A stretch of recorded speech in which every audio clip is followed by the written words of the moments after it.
खुलुमबाय नोंथांमोनखौ बेलासिनि गोसो गोथारै बरायबाय।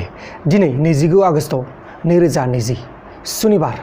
फैदो दिनैनि बेलासिनि माखासे फिसा गेदेर खौरांफोरखौ फारि फारि मिथिनानै लानि। गिबि खौराङा जाबाय बाक्सा जिल्लानि भुटान बर्डार मानास हाग्राजों नांजाबनाय बाथाबारि हाग्रायाव बा हाग्रा ओनसोलाव माखासे सिखारिफोरा बा माखासे दुथांफोरा मैदेरखौ सिलाइजों गावथारनानै बै मैदेरनि हाथाइखौ सिखारिफोरा लानानै थांबाय। दा बे जाथायनि दायनिगिरिफोरखौ हाग्रा बिफाना नागिरनाया सोलिगासिनो दङ, नाथाय दासिमबो हमनानै मोननाय जायाखै। लोगोसे फेसबुकआव सोलिबाय थानाय हेट स्पिच र'खौ स्टेप बाय स्टेप एक्सन लानांगौ होननानै कंग्रेस हानजाया फेसबुकनि बिगोमा बिथां मार्क जुकारबार्गनिसिम नैथि खेबनि थाखाय लाइजामखौ दैथायहरनाय जाबाय। दिनै दहाय सानाव दैथायहरनाय जाबाय होननानै फोसावनाय जादों। गुबुन फारसेथिं जम्मु एन्ड काश्मीरनि पुलवामा जिल्लानि जादुरा होननाय दरसे गामियाव आरोबाव दिनैबो सिकिउरिटि फोर्स हानजाया 3 टेररिस्टफोरखौ गावथारनो हादों। नाथाय बे जाथायाव सासे आर्मी जवाना गोब्राब जखम मोननानै दङ। थैगोनबो जानो हागौ होननानै फोसावनाय जादों। बेखौ जोङो रोखायै बुंनो हाया, थैगोनबो जानो हागौ, थैयाबो जानो हागौ। दानिया फैदो गुबुन खौराङाव। गुबुन खौराङा जाबाय झारखन्ड रायजोआव झारखन्ड सरकारा लकडाउनखौ आरोबाव 30 सेप्तेम्बरसिम बारायनानै होबावबाय।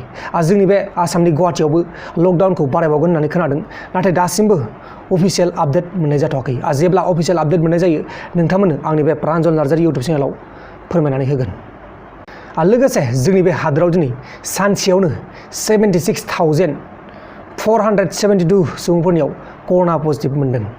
गुबुन खौराङा जाबाय हलिउड सावथुन मुलुगनि सुपारस्टार ब्लेक पान्थारनि एक्टर बिथाङा दिनै लस एन्जेलिस होननाय मोनसे जायगायाव कलन केन्सार जानानै थैनांगौ जाबाय। नैबे नुबाय थानायानो जाहैबाय हलिउड फिल्मनि सुपारस्टार। बिथाङा गोबां मोजां मोजां फिल्म बानायगासिनो दंमोन आरो बिथाङा दिनै कलन केन्सार जानानै लस एन्जेलिसाव थैनांगौ जाबाय।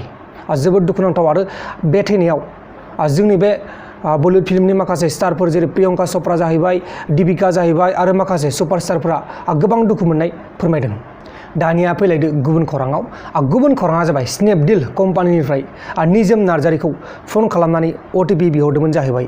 दा बेखायनो बिथाङा नोंथांमोनखौ साबधानै थानो थाखाय बे भिडिअखौ बानायनो हरदों। नैबे स्क्रिनाव माखासे फन नाम्बार होदों आङो। बै फन नाम्बारजोंनो बे निजोम नार्जारी जायबा आसाम पुलिसाव साख्रि मावो बिथांखौ फन खालामनानै डिस्टार्ब हरदोंमोन जाहैबाय। आरो बिथां निजोम नार्जारीया बेखौ जाहाथे नोंथांमोना गासैबो मिथियो, बिनि थाखायनो बिथाङा बे भिडिअखौ खालामनो हरदों।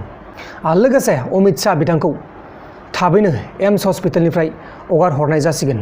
बिथांखौ कर'ना भाइरासनिफ्राय रैखा खालामखांनायनि उनाव एम्स हस्पिटालावनो देहा फाहामथाय होगासिनो दंमोन। दा बे बिथां अमित शाह बिथाङा क्लियारै मोजां जाजोब्बाय। दा बेनिखायनो बिथांखौ गावनि न'आव हगार हरनाय जासिगोन। गुबुन खौराङा जाबाय दरं मंगलदै टाउन खाथियाव 2 ड्राग्स फालांगिरिफोरखौ पुलिसा एरेस्ट खालामनो हादों। नैबेसोरखौ नायबानो जाबाय बिसोरनोमोन ड्राग्स फालांगिरि खालामग्राफोरा। लोगोसे बेंगालर नोगोराव गथ'फोरखौ किडनेप खालामग्रा गासै 6 दुथांफोरखौ पुलिसा एरेस्ट खालामनो हाबाय। दिनै दहाय सानाव अपारेशन खालामनानै बिसोर गथ' किडनेप खालामग्राफोरखौ बेंगालर पुलिसा एरेस्ट खालामनो हादों होननानै फोसावनाय जादों। माखासे सावगारि नायबानो जाबाय बिसोरनि मोखांखौ देखायनाय जायाखै। बिसोरनि मोखांखौ गोसोम गोसोम खाथेजोबदों, मानोना बिसोरो जोबोर गिदिर क्राइम मावदों, बेनिखायनो बिसोरनि मोखांखौ देखायाखै। लोगोफोर, दिनैनि बेलासिनि रादाबफोरा बेखिनिल'मोन। जुदि नोंथांमोना आंनि बे भिडिअखौ मोजां मोनदों अब्ला भिडिअखौ लाइक खालाम। लोगोसे चेनेलाव गोदानबा चेनेलखौबो साबस्क्राइब खालाम। बेबायदिनो सानफ्रामबो नोंथांमोननि थाखाय आङो फुंबिलिनि रादाब आरो बेलासिनि रादाब लाबोबाय थायो। बाय बाय।